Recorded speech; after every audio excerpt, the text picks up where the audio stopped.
See, for example, with this coronavirus that's going on, और जैसे कि हम देख रहे हैं कि कोरोना वायरस आज हर जगह फैल रहा है, think if somebody discovered a cure for it, a perfect cure, that anybody took that tablet, 100% definitely cured.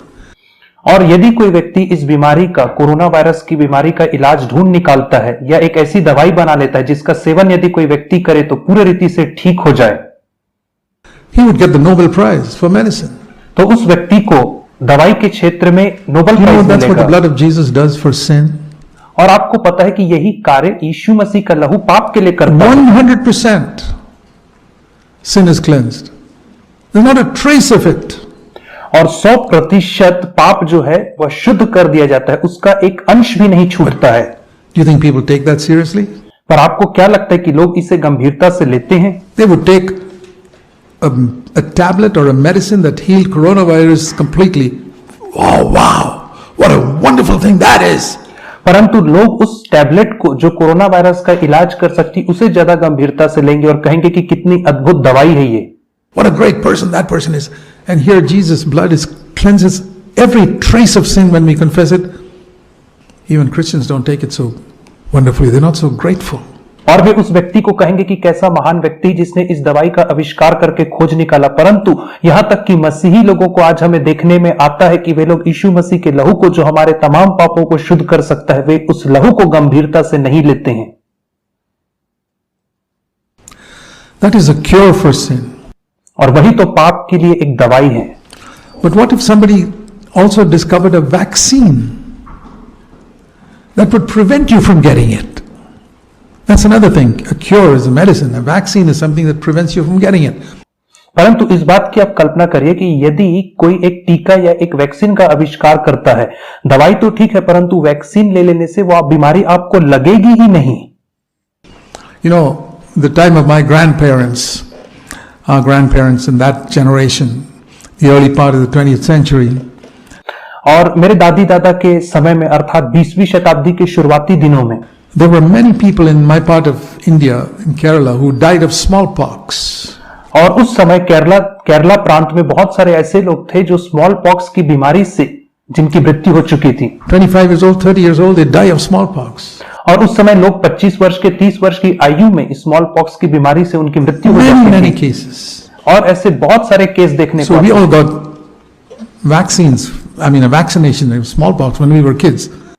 और इसलिए जब हम छोटे बच्चे थे तभी हमें इस स्मॉल पॉक्स की बीमारी का वैक्सीन लगाया गया They don't था। give it nowadays, I suppose, because it's all eliminated. But I remember I had to get it. परंतु आज की स्थिति में लोगों को वो वैक्सीन नहीं दी जाती क्योंकि यह बीमारी पूरी रीति से खत्म हो गई है। पर उन So दिनों that I don't में get smallpox. It was a vaccination that prevented me. That's different from a medicine that cures me. और यह एक वैक्सीनेशन था, एक टीकाकरण था जिसने उस बीमारी से मुझे सुरक्षित रखा था और इसलिए मुझे ठीक होने वाली दवाई लेने की आवश्यकता नहीं है। So there's provision for both in the New Testament.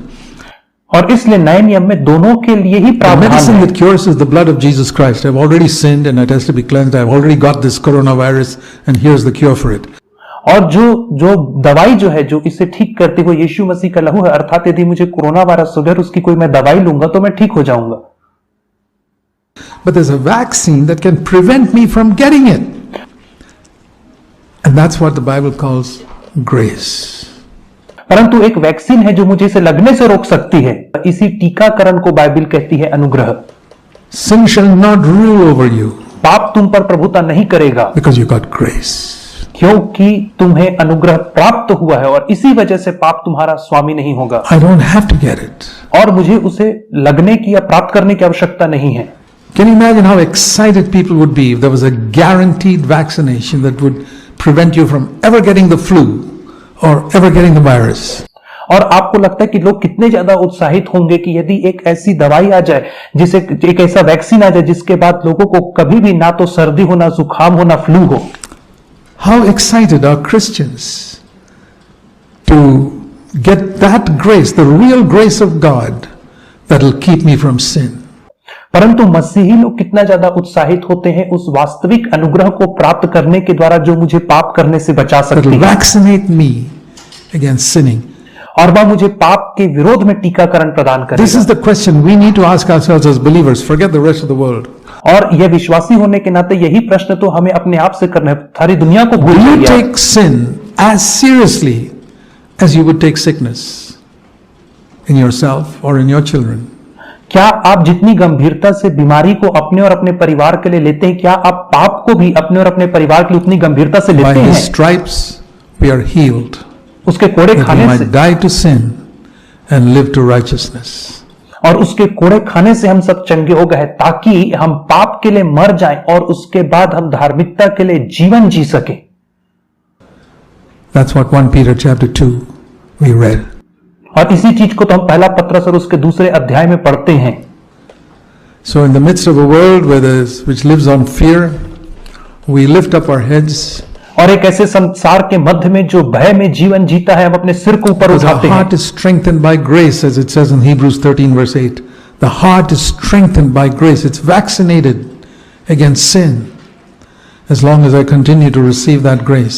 और इब्रानियों की पत्री 13वां अध्याय और उसके 9वें पद में हम इस बात को पढ़ते हैं कि जो हमारा हृदय है वह अनुग्रह के माध्यम से उसे सामर्थ और शक्ति प्रदान किया जाता है, ठीक वैसे ही जैसे एक टीकाकरण के माध्यम से एक बीमारी के लिए बचाव किया जाता है। And that is how we are to live and be a blessing in the church. और इसी रीति से तो हमें जीवन जीना है और कलीसिया के लिए एक आशीष का कारण बनना है। Amen. आमीन।